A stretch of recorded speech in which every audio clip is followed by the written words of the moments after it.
L'écoute Esrot Ralek Rafalef, première sikha sur Vayakel. Alors notre paracha, elle fait suite aux dernières parachiotes qui ont expliqué en long, en large et en travers toute la construction et toute la composition du Mishkan, du temple dans le désert. Et on sait que le Rambam, il explique à merveille toutes les lois du temple. Et le Rabbi ici va s'intéresser au dernier chapitre de ces lois-là du Rambam, qui traite spécifiquement de la garde du temple.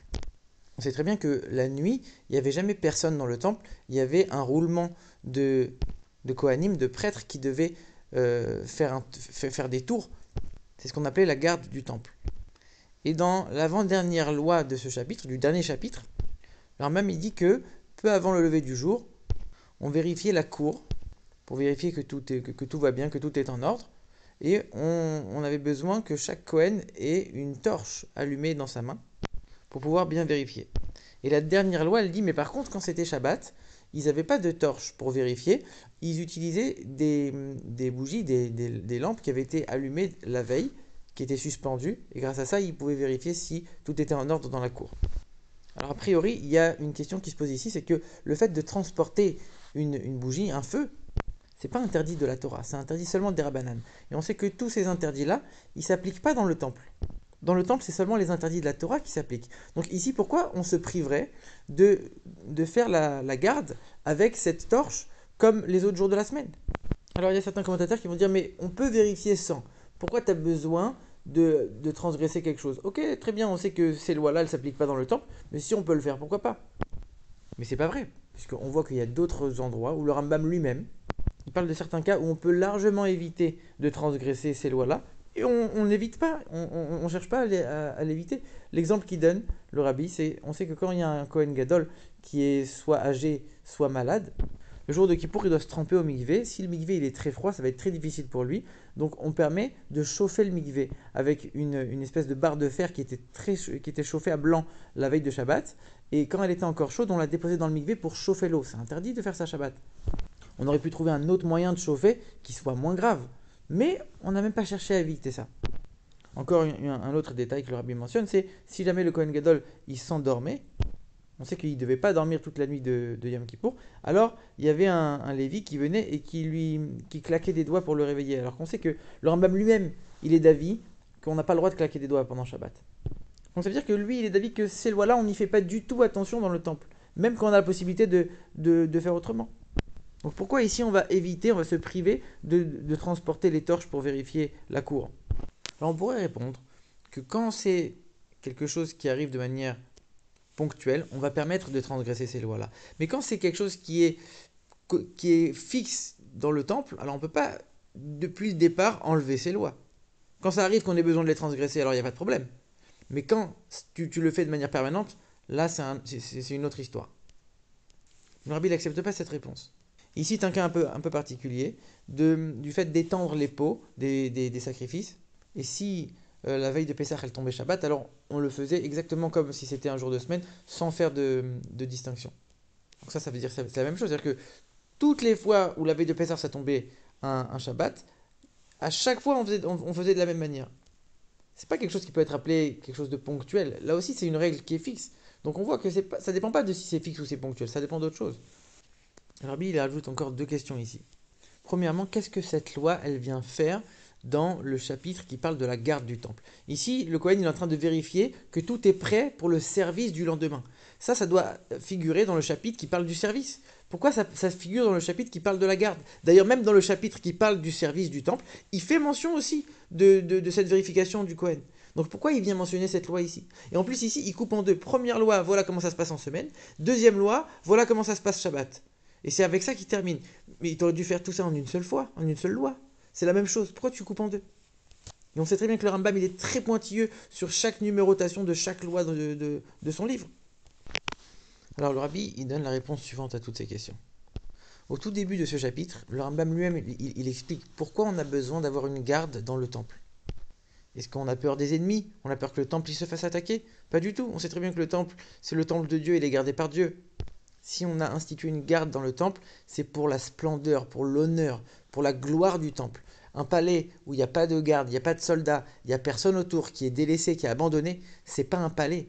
La maison de Dieu, c'est évident qu'elle doit être gardée 24 heures sur 24. Donc c'est véritablement pour l'honneur du temple.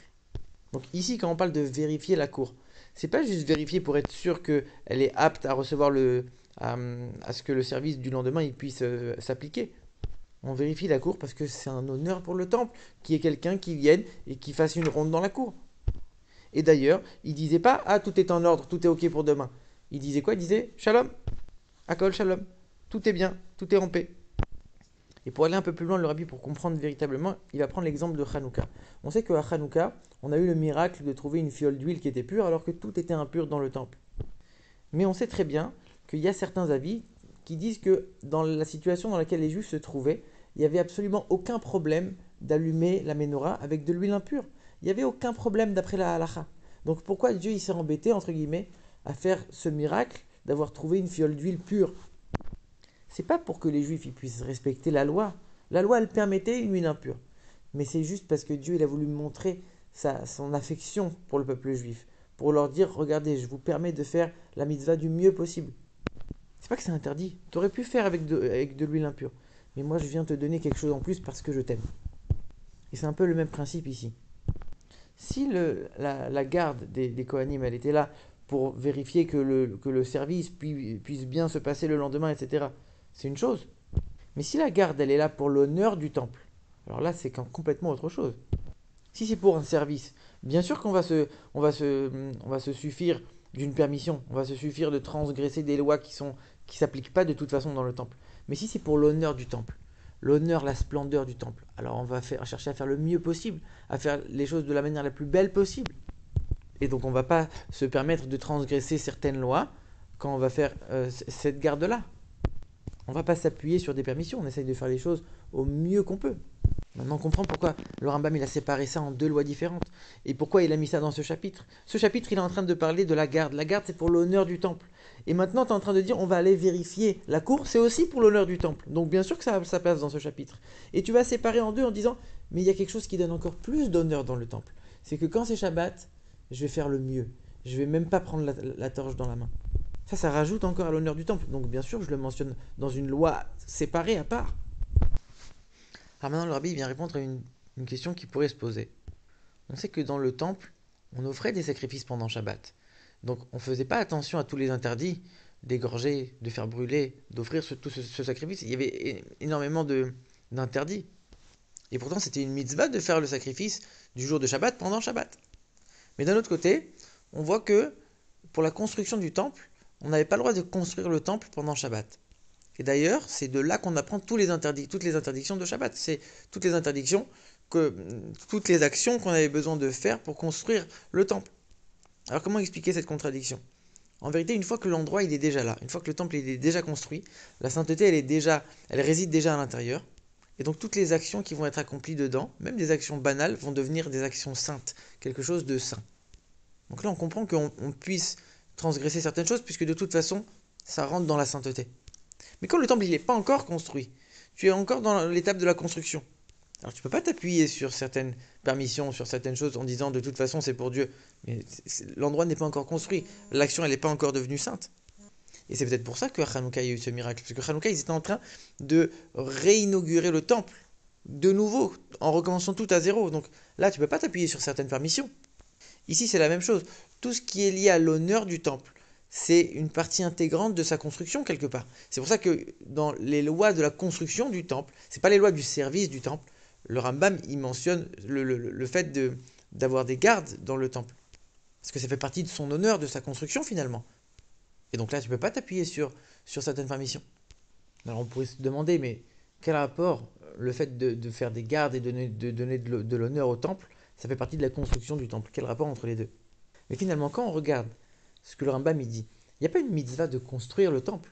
Il y a une mitzvah qu'il y ait un temple. Ça veut dire qu'il n'y a pas de mitzvah dans la construction elle-même.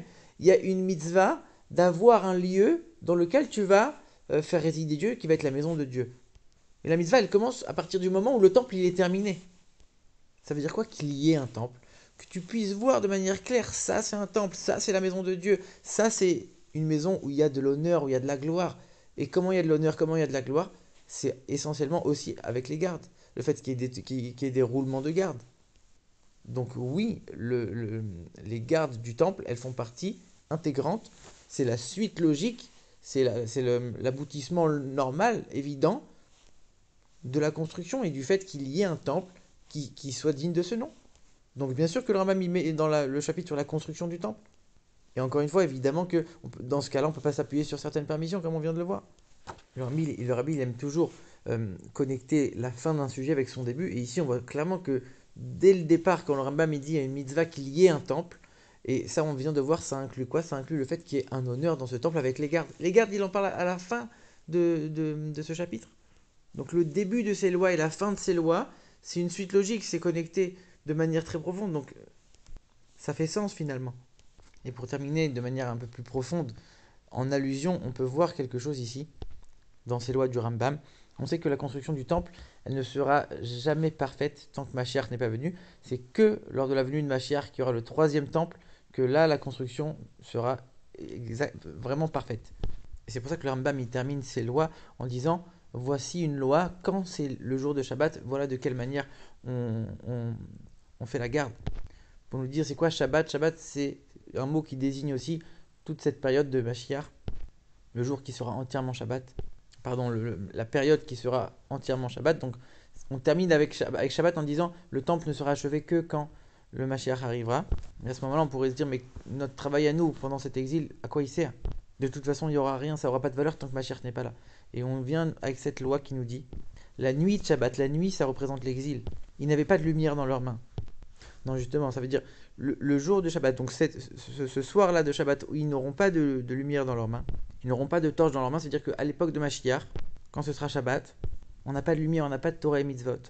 Dans le sens où c'est pas la Torah et les Mitzvot qu'on va accomplir quand Mashiach viendra, c'est pas elles qui auront la plus grande valeur. Au contraire, ils vont se servir des torches qui ont été allumées depuis la veille de Shabbat, depuis la période de l'exil. Nos Mitzvot qu'on accomplit en exil, c'est elles qui vont éclairer et qui auront une véritable valeur lorsque Mashiach viendra.